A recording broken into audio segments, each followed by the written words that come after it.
Hello guys, সারাদিন প্রচণ্ড খাটাখাটনি গেছে। 6 ঘন্টার এক্সাম ছিল আজকে। 6 ঘন্টার এক্সাম দিয়ে এসে তারপর মাকে লাইভে দর্শন করালাম, দর্শন করিয়ে লাঞ্চ করলাম, লাঞ্চ করিয়ে জাস্ট ফ্রি হলাম। তো ভাবলাম তোমাদের আবার আরেকবার মনে করিয়ে দিই।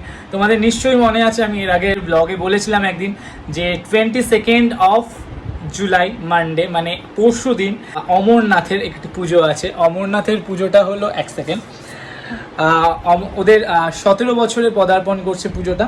অমরনাথের পুজোটা ঢাকুরিয়া ঝিল রোড অমরনাথ পুজো কমিটি, এই হলো কার্ড।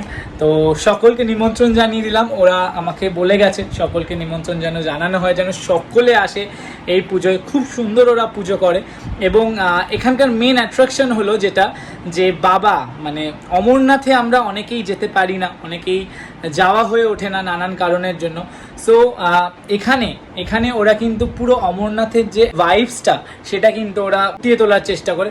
ভাইবসটা ফুটিয়ে তোলার চেষ্টা করে মানে তোমার অমরনাথে যে মেন অ্যাট্রাকশন থাকে যেটা বরফের শিবলিঙ্গ, তো সেই শিবলিঙ্গ ওরা এখানে তৈরি করে ওই পুজোর জন্য।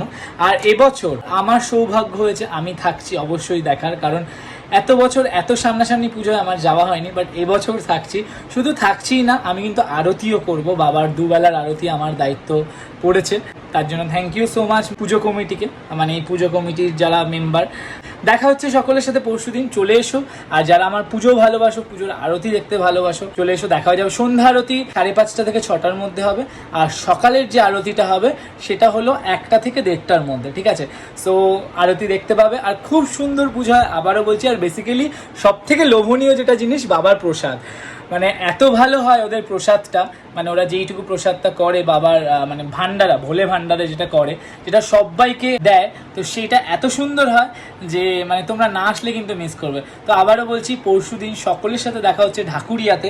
আমি অ্যাড্রেস পিন করে দেবো কমেন্ট বক্সে। ঢাকুরিয়া ঝিল রোড অমরনাথ পুজো কমিটি, 25/2B ঝিল রোড ঢাকুরিয়া, ঠিক আছে? তো দেখা হচ্ছে সকলের সাথে পরশুদিন। তো চলো, টাটা। শ্রাবণ মাস পড়ে গেল দেখতে দেখতে, বাঙালি শ্রাবণ মাস তো পড়েই গেছে, অবাঙালি শ্রাবণ মাস কাল থেকে। তো পরশুদিন প্রথম সোমবার, খুব ভালো করে সকলে বাবার ব্রত করো অ্যান্ড ভগবানের কৃপা বর্ষিত হোক তোমাদের উপর। তো চলো টাটা, কারণ এখন আবার ইনভিটেশনে আছে, তো সেখানে গিয়ে ব্লগ করবো।